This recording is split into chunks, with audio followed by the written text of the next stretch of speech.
The floor buffer stalled again, right on cue, and the janitor muttered an apology to no one in particular while kicking the side of the machine with practiced disappointment. It beeped back at him in an offended tone, as if filing a complaint. Somewhere above him, the city hummed with engines that bent light and folded distance, but down here the buffer sulked like an old animal. He leaned on the handle, thinking about how many credits a working machine might be worth, when a scream cut through the corridor and stopped every other sound like a bad edit. He sighed because of course it was his shift. The scream came again, followed by muffled shouting, and a voice barking commands in a dialect he recognized only because it was trying very hard to sound official. He pushed the buffer aside and shuffled toward the noise, already rehearsing how he would explain this to management if he survived. The restricted transit wing was not a place janitors were encouraged to visit, mostly because it was expensive to fix things that exploded there. As he rounded the corner, he saw three figures struggling with a fourth, and his brain helpfully noted that this was above his pay grade before his feet ignored him and kept moving. One of the kidnappers turned, startled, and demanded credentials. The janitor raised his mop like a weapon and said the first thing that came to mind, which was wet floor. It wasn't clever, but it did buy him half a second. That half second was enough for something inside him to slip, like a latch he never knew existed. The air twitched. The light flickered. The advanced restraint field around the woman spasmed and collapsed as if embarrassed. She dropped to the floor, swore eloquently, and kicked one of her attackers in the knee. Her long ears flicked as she moved, sharp and unmistakable even in the chaos, and she laughed once, short and incredulous. "Is this part of the service package?"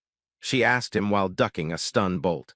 He didn't answer because he was busy wondering why the wall had just politely moved out of his way when he stumbled. One kidnapper fired again and the shot bent, not missing so much as reconsidering its life choices. The janitor stared at his own hands. "Huh," he said, "that's new." The fight ended messily and without dignity. Someone slipped on the mop water. Someone else argued with their own weapon as it powered down mid-threat. When it was over, the kidnappers fled, shouting promises that lacked conviction. Silence crept back in, awkward and heavy. The woman stood, smoothed her clothes, and looked at him like a puzzle she'd already decided was rude for existing. "You," she said, "you are not supposed to do that." "I get that a lot," he replied, gesturing vaguely at the corridor. "Usually about being here." She studied him longer, eyes bright with calculation, ears tilting slightly as if tuning to a frequency only she could hear. "You broke proprietary tech by accident," she said. "Do you have any idea how expensive that was?" He winced. "If it helps, my buffer does that all the time." For a moment, despite alarms beginning to wail in the distance, she laughed. It startled both of them. Then she straightened, all sharp focus and dangerous calm. "They will come back," she said, "and others will come too. You should run." He picked up his mop. "Funny," he said, "I was about to say the same thing." They ran because standing still felt like volunteering. The alarms kept arguing with each other, one insisting on evacuation, another recommending calm, and a third politely asking everyone to ignore the first two. The janitor followed the woman because she moved like she knew where panic ended and exits began, even when she clearly didn't like the route. She grabbed his sleeve at a junction and hissed something sharp and untranslatable, then paused. "Actually, no, that's not fair. I'm angry, not psychic. Do you know a way out?" "I know a way to the break room," he said. "It has a chair that only shocks you a little." "Lead on, hero." They ducked through a maintenance hatch just as security drones flooded the corridor, loudly announcing their presence like they were proud of it. The janitor sealed the hatch behind them and waited for the metal to protest. It didn't. He frowned. "Okay, that's definitely new." She glanced at the door, then at him. "You're doing it again." "Doing what?" "That," she said, as the hatch decided it had always been sealed and always would be. "Reality compliance. Humans are not cleared for that."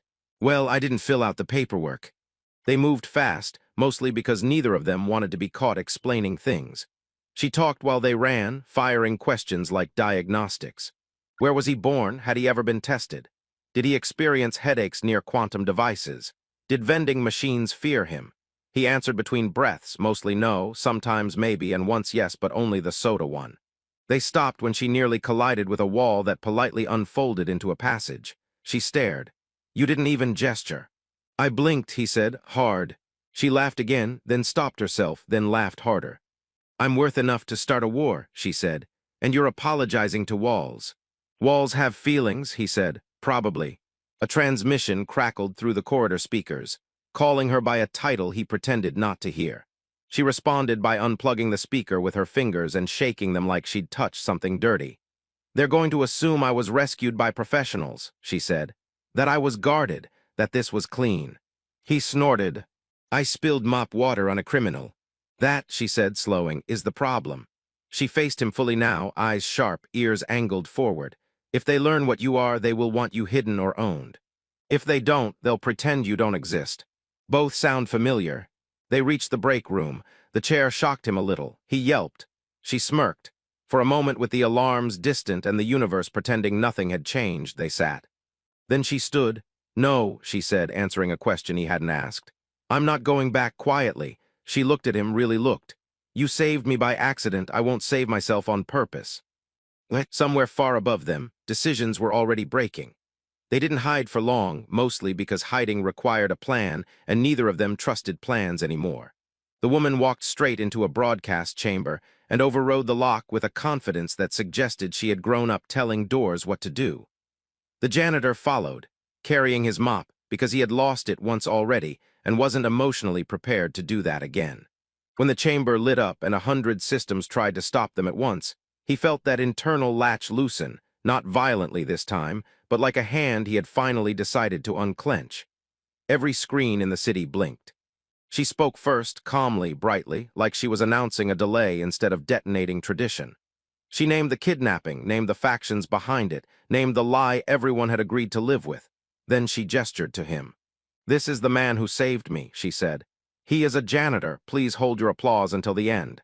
He waved awkwardly. Hi. The systems pushed back. Security tried to cut the feed. The feed refused. Protocols demanded silence. Silence tripped and fell down the stairs. He felt the city strain against him, and for the first time he didn't apologize. He focused instead, nudging things gently, like he did with broken machines, until resistance became cooperation. Somewhere deep in the infrastructure, something rewrote itself and decided humans were worth listening to. They came for them anyway, of course. Representatives, enforcers, allies pretending not to be.